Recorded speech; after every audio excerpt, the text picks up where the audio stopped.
Vamos ver aqui então como é que metais e ametais se ligam, formando os cátions e os ânions característicos do composto iônico. Como é que o sódio se liga no cloro para formar o cloreto de sódio, um composto iônico que nós já até falamos no vídeo anterior. Bom, uma coisa importante para a gente perceber é como são as configurações eletrônicas dos elementos que vão se ligar. O sódio é um metal alcalino, tem número atômico 11 e assim fica a sua distribuição eletrônica.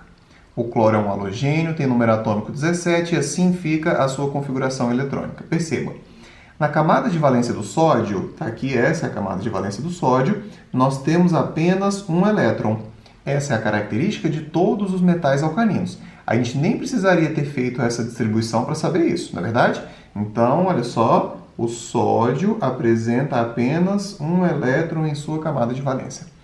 O cloro, sua camada de valência é a terceira, e lá na terceira camada ele tem 2 elétrons no subnível S e mais 5 elétrons no subnível P. No total, o cloro possui 7 elétrons na camada de valência. Novamente, não precisaríamos dessa distribuição para saber isso. Todos os elementos da família 17 dos halogênios, assim como o cloro, possuem 7 elétrons na camada de valência. As ligações químicas, sejam iônica, a ligação covalente, a ligação metálica, elas ocorrem sempre envolvendo os elétrons da camada de valência. Então, o que eu vou fazer aqui é desenhar esses dois elementos com os seus elétrons de valência. Então, está aqui o sódio, e esse aqui era o único elétronzinho que o sódio tinha lá na sua camada de valência. E agora eu vou desenhar aqui o cloro com os seus elétrons de valência. O cloro tinha quantos elétrons na camada de valência? 7. 1, 2, 3, 4, 5, 6, 7 elétrons. É assim que a gente representa os elétrons dele, beleza? Bom, pessoal, a gente tem que lembrar, quando estudamos a regra do octeto, o seguinte. Os átomos têm tendência de atingir a estabilidade. E para isso eles vão ganhar, perder ou compartilhar elétrons. Para que o sódio atinja a estabilidade, veja só, ele pode basicamente perder esse elétron aqui. Ao perder esse elétron, a sua camada de valência vai passar a ser a segunda camada e lá ele vai estar com 8 elétrons. Então, para o sódio se estabilizar, ele precisa basicamente perder esse elétron aqui. Agora, para o cloro, veja só, ele já tem 7 elétrons na camada de valência. Para ficar estável, como diz a regra do octeto, ele precisa apenas ganhar um elétron. Então, parece bem óbvio que quando sódio e cloro estão em contato, o sódio doa o seu elétron para o cloro. Perdendo esse elétron, o sódio fica com 8 na camada de valência, ficou estável. Ganhando esse elétron, o cloro também vai ficar com 8 na sua camada de valência, ficando estável. A gente pode representá-los da seguinte maneira, olha só. Depois que o sódio perdeu o seu elétron, a gente o representa assim, com a sua carga positiva. Quem perde o elétron fica com carga positiva, formando um cátion, certo? A sua camada de valência era a terceira e nela não tem nenhum elétron agora. Já o cloro tinha quantos elétrons na camada de valência? Ele tinha os seus 7 elétrons e agora ele ainda recebeu mais um elétron do sódio. Está aqui o eletronzinho que chegou do sódio. Nós vamos representá-lo da mesma maneira que representamos o sódio. E é o seguinte, assim que ele ganha esse elétron aqui do sódio, ele passa a ter uma carga negativa. Então, isso aqui já é uma maneira da gente representar esse composto iônico. Essa representação aqui nós chamamos de representação de Lewis, ou ainda fórmula de Lewis. É uma das maneiras da gente representar o composto iônico, ok? Uma outra forma muito simples da gente representar esse composto iônico é simplesmente escrever a sua estrutura, os átomos que estão ligados. Veja só, nós temos um sódio e um cloro. Então, a fórmula desse composto fica assim, NaCl. Quando a gente tem a fórmula, por exemplo, H2O, a gente pode falar assim, é a fórmula molecular da água. Quando eu escrevo NaCl, será que eu posso falar que essa daqui é a fórmula molecular do NaCl? A gente não pode falar isso. E a gente vai entender o porquê disso melhor quando estudarmos ligação covalente.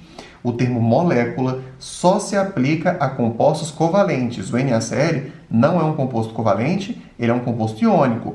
Então, não posso falar que ele é formado por moléculas e não posso dizer que isso aqui é uma fórmula molecular. Nós dizemos que isso aqui é uma fórmula empírica. ou ainda uma fórmula mínima. O que eu quero que você perceba é, aqui nós temos uma neutralidade de cargas. O sódio tem uma carga positiva, o cloro tem uma carga negativa. Uma positiva com uma negativa, elas se compensam, se anulam. Então, uma neutralidade de cargas é o que se pode observar aqui, ok? Continuando, pessoal, nós vamos fazer agora algo semelhante para o magnésio e o flúor. O magnésio é um metal, o flúor é um ametal, eles vão se ligar formando uma ligação iônica. Mas nós não vamos agora utilizar a distribuição eletrônica deles, nós vamos nos basear apenas na família deles. A gente sabe que o magnésio é um metal alcalino terroso, ele está na família 12, ele está na família 2 da tabela periódica. Os elementos que estão na família 2 da tabela periódica, assim como o magnésio, possuem quantos elétrons na camada de valência? Eles possuem 2 elétrons na camada de valência. Agora nós vamos analisar o flúor. E o flúor, assim como o cloro, que vimos agora há pouco, é um halogênio, está na família 17. Os elementos da família 17 possuem 7 elétrons na sua camada de valência. Beleza? Vamos analisar o seguinte. Nós sabemos que os metais têm tendência de perder elétrons e os ametais têm tendência de ganhar elétrons. Para o flúor se estabilizar e seguir a regra do octeto, ele já tem 7, ele precisaria ganhar quantos elétrons? Ele precisaria de apenas um elétron. O magnésio tem um elétron para dar para ele? Tem. Então veja só, se o magnésio ceder, perder um elétron para o flúor, isso já vai estabilizar esse átomo de flúor aqui. Mas será que vai estabilizar também o magnésio? Não vai. O magnésio tem 2 elétrons, ele não tem condições de ganhar elétrons até ficar com 8, ele não vai ganhar 6 elétrons para ficar com 8. Ele precisa perder esses 2 elétrons aqui para se estabilizar. Então, esse flúor só pode receber um elétron. E esse outro elétron aqui, o que o magnésio faria com ele? Bom, para que o magnésio possa perder esse elétron e também se estabilizar, será necessário a presença de um outro átomo de flúor. Onde tem um flúor, tem mais um monte. O outro átomo de flúor teria também os 7 elétrons na camada de valência e o magnésio poderia, então, doar o seu outro elétron para esse flúor, ok? Bom, nessa situação aqui, como ficaria a representação de Lewis para essa substância? Nós teríamos o magnésio que perdeu seus 2 elétrons, transformando-se em um cátion bivalente, o magnésio 2+, enquanto os átomos de flúor receberam cada um deles um elétron, ficando ambos com 8, cada um deles, ó, cada um tem 8 elétrons, e como cada um recebeu um elétron, cada átomo de flúor vai ter que carga? Cada átomo de flúor vai ter uma carga negativa. Então essa daqui é a representação de Lewis para essa substância, formada por magnésio e flúor. É o chamado fluoreto de magnésio. Veja só, eu tenho 2 cargas positivas e tenho aqui 2 cargas negativas, o que nos leva àquela análise à neutralidade de cargas do composto iônico. Como ficaria a fórmula desse composto, a fórmula empírica dessa substância formada por magnésio e flúor? Será que ficaria MgF, assim como ficou o NaCl? Não. Nós temos um magnésio e quantos átomos de flúor? 2. Portanto, a fórmula fica MgF2. Essa é a maneira com a qual magnésio e flúor se ligam, ok? Bom, pessoal, muitas questões que nós vamos fazer querem saber justamente isso aqui, ó, como fica a fórmula da substância formada por 2 elementos. A gente pode seguir esse caminho aqui, mas tem um caminho mais simples ainda. A gente pode chegar aqui utilizando uma outra via, que é a seguinte. Nós vamos pensar da seguinte maneira. Eu tenho o magnésio e o flúor. E eu quero saber como fica a fórmula empírica dessa substância, certo? Se é MgF, se é MgF2, se é Mg2F, existem várias possibilidades. E para isso a gente pensa o seguinte. O magnésio está em qual família da tabela periódica? O magnésio está na família 2, ele é um metal alcalino terroso. Todos os metais alcalino terrosos têm quantos elétrons na camada de valência? São 2 elétrons na camada de valência. Quem tem 2 elétrons tem tendência de ganhar ou de perder elétrons? Tem tendência de perder. E quem perde 2 elétrons fica com que carga? Fica com carga 2+, assim como a gente chegou à conclusão aqui embaixo. Já o flúor é um halogênio. Os halogênios têm 7 elétrons na camada de valência, porque são da família 17, e com 7 elétrons eles têm tendência de ganhar ou de perder elétrons? Eles têm tendência de ganhar. E de ganhar quantos? De ganhar um elétron. E eu já sei aqui então a carga do flúor. Cada flúor tem uma carga negativa. Agora, para saber a fórmula da substância, basta a gente fazer o seguinte, ó, nós vamos cruzar os valores das cargas. Cruzando os valores das cargas, nós temos o seguinte, veja só. Quantos magnésios aqui, ó? O númerozinho que desceu foi 1, não é? Então tem um magnésio, não precisa nem escrever 1. E quantos átomos de flúor? Olha o númerozinho que desceu aqui, 2.